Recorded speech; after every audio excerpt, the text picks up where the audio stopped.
Bonjour tout le monde, ici Grexo. Alors dans cette vidéo on se retrouve, alors j'étais parti en vacances, donc là on se retrouve pour une nouvelle vidéo et cette fois-ci même une série de vidéos. Je vais vous présenter tout de suite cette série de vidéos. En fait, en ce moment je suis en train de lire l'e-book de No BS Day Trading, donc à savoir cet e-book là. Donc c'est un mec qui a travaillé pour, qui est un ex-trader, etc. Et puis je vous ai déjà recommandé sa chaîne YouTube dans une précédente vidéo. Et bon voilà, j'ai acheté le livre et voilà, j'avais envie en fait décidé simplement de partager avec vous ce que, on va dire les setups ou les concepts les plus importants de cet e-book, enfin ceux vraiment que je trouve très pertinents. Et en plus c'est du contenu honnêtement que je n'ai jamais vu autre part sur YouTube. Même en anglais j'ai pas vu de mec parler de ces concepts, en tout cas, enfin peut-être qu'ils en parlent on va dire très rapidement, mais j'ai pas vu de vidéo tutoriel comme en tout cas je m'apprête à faire, donc j'espère que cette vidéo va vous plaire. Et en tout cas je pense pas qu'il y ait beaucoup de gens en français qui font ça.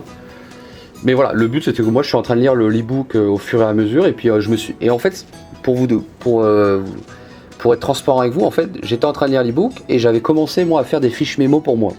Parce que les concepts sont assez avancés, etc. Donc j'ai commencé à faire des fiches mémo que j'ai imprimées, etc.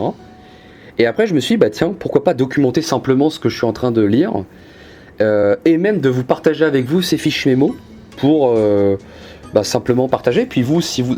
Alors évidemment, moi je vous conseille d'acheter le PDF. Donc c'est à cette adresse ici, nobsdaytrading.com. L'adresse se trouve ici, voilà. Donc moi je vous conseille tout simplement déjà d'acheter le PDF officiel, mais si vous n'avez pas de sous ou que vous avez la flemme de lire l'anglais, etc. et que vous voulez vous contenter de ces vidéos YouTube et de mes fiches mémo, et c'est parfait. En tout cas cette série de vidéos va vous plaire. Et voilà, donc du coup, comme je disais à l'instant, je vais préparer, en fait tous les fiches mémo ne sont pas préparées, enfin j'ai pas encore lu tout l'e-book. Donc ce que je vais faire simplement c'est que je vais vous mettre dans la description un lien où vous allez pouvoir mettre votre email. Vous arrivez sur une page comme ça et vous allez pouvoir mettre votre email, et moi dès que le PDF est prêt avec les fiches mémo, je vous envoie tout ça. Donc ces fiches mémo, ça va être en fait un récapitulatif des setups du livre No BS Day Trading, voilà, avec ma présentation, le français, avec du français, etc. Donc évidemment je vais pas plagier le content, ça va être des fiches mémo très inspirées à 90% du livre, quoi. Voilà. Mais en tout cas les concepts sont les mêmes et je vais pas trop changer les valeurs. Donc je vous propose, désolé pour ce long blabla, je vous propose de partir tout de suite sur le premier setup, à savoir le Reversal The Lure. Donc à savoir que ces setups marchent plutôt sur le ZBZN, donc les trésors américains. Voilà, donc évidemment si vous tradez plutôt le Nasdaq ou voire même le SP500, je suis pas sûr qu'on peut voir ça, mais peut-être je peux me tromper. Mais en tout cas, voilà, l'auteur en tout cas il conseille dans le début du livre il parle beaucoup du ZB et du ZN, donc je suppose que ces setups du coup sont associés à ces actifs là. Donc je vous propose de partir tout de suite dans l'exemple du setup. Donc je vais d'abord vous montrer un exemple, et puis après je vais déchiffrer un petit peu avec vous et puis vous proposer du coup un setup de trading associé à ce qui se passe, quoi.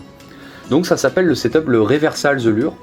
Donc c'est en français The Lure, en fait c'est un leurre. Donc vous allez comprendre pourquoi je parle de leurre en fait. Donc on a un DOM avec des bids et des asks, voilà, donc ça c'est rien de nouveau sous le soleil. Avec, donc voilà, j'ai à 0,8, donc là j'ai pas mis, mais voilà, 0,7 on a 700 asks, à 0,6 on a 2400 asks, à 0,5 on a 1600 bids, et à 0,4 on a 1600 bids. A savoir qu'on a un momentum avant qui est baissier depuis 6-7 ticks, donc depuis par exemple les 12-13 quoi. On a une stabilisation à 5-6, voilà.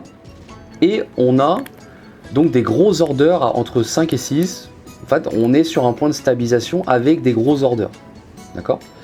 Et là, on est dans le cas du coup on est dans le cas où en fait, ça va être le concept, c'est quoi? C'est que ça va être un gros trader, donc une institution, etc., qui a des millions ou des milliards, qui vont, en fait, eux, ils vont renverser le marché par eux-mêmes. Ils vont renverser le marché et ils vont acheter en fait tous les acheteurs.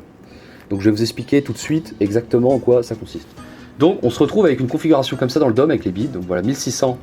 Donc on a un trader big qui a 1300 bids à 0,5. Donc là, je vous ai affiché 1600 pour vous montrer qu'il les a pas tous, mais voilà, on va imaginer qu'il a 1300 bids et il a 2000 ask à 0,6. Voilà, on a un big trader ou une institution donc qui a des bids et des asks sur les 5-6. Et eux, en fait, ils veulent renverser le marché.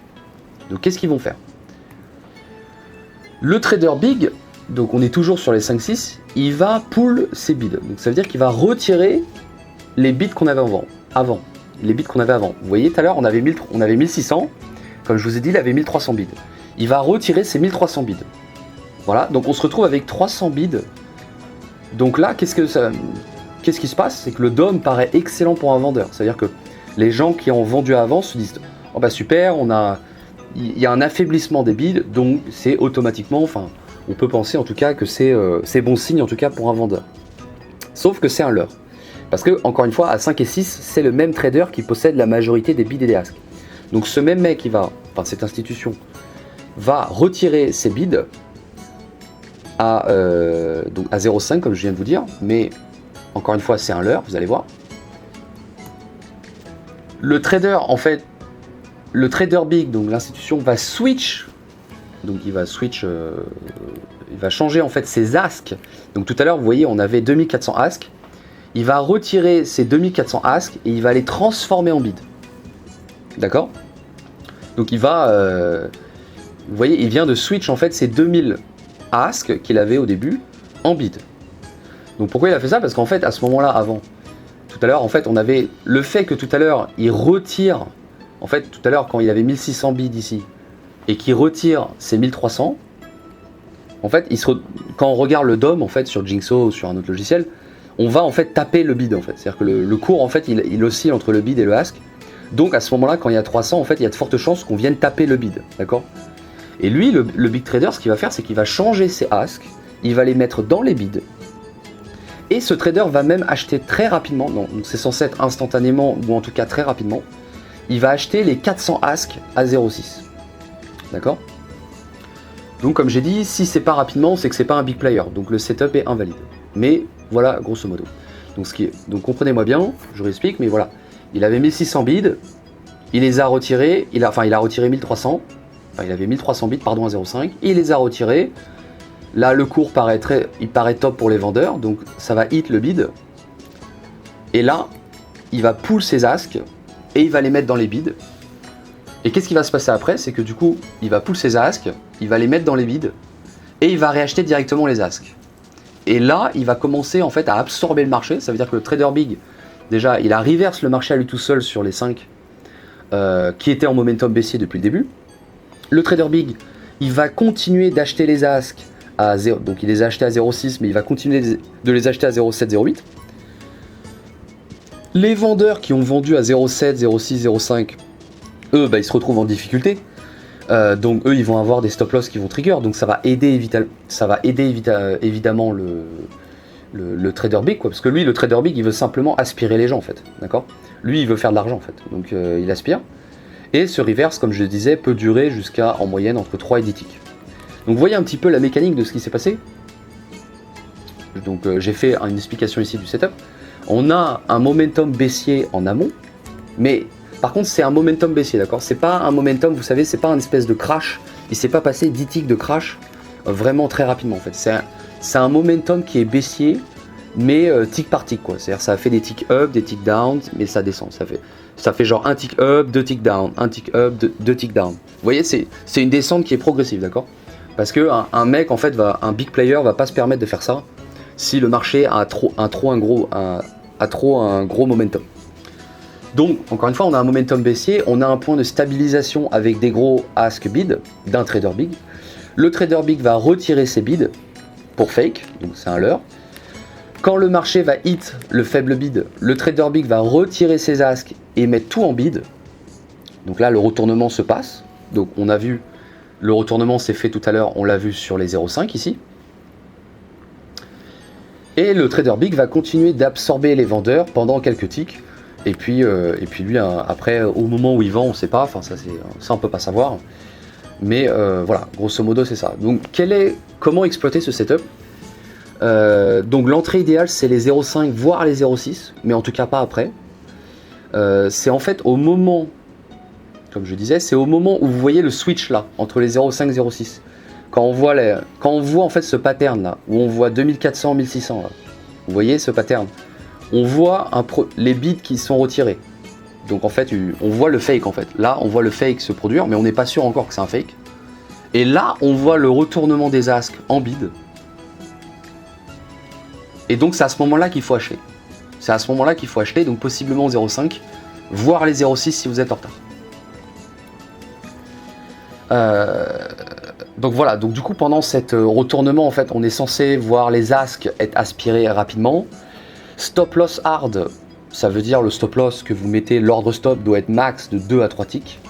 Mais on a quand même un stop loss mental qu'on pourrait mettre à 0,4, ça veut dire qu'en fait vu que le retournement se passe sur les 0,5, on pourrait avoir un stop loss mental ici à 0,4. C'est-à-dire que, pourquoi je dis mental? Parce que simplement si... Enfin, à 0,4, faut commencer à, faut vraiment songer à arrêter le trade. Donc voilà, moi, dans le bouquin, en fait, il parle de stop loss à 2-3 ticks, mais il parle aussi de clôturer le trade très vite si ça se passe pas. Donc, on sait pas trop quand clôture, mais en tout cas, il faut clôturer le trade dès que le setup s'invalide. Et le TP, donc, jusqu'à la fin de l'excitation, possible gain entre 3 et 10 ticks. Et pensez sérieusement à sortir à partir de 4-5 ticks de gain dès que le ralentissement de l'agressivité, quoi. Donc encore une fois, en fait le TP le gain que vous allez gagner va dépendre en fait de la force du trader, de sa motivation, du nombre de stop loss qui ont été déclenchés, parce que si par exemple avant on avait un gros mouvement et on avait eu une forte baisse avant qui s'était faite petit à petit, bah évidemment il y a beaucoup de vendeurs qui vont devoir vendre, donc en fait ça va créer un énorme retour de bâton.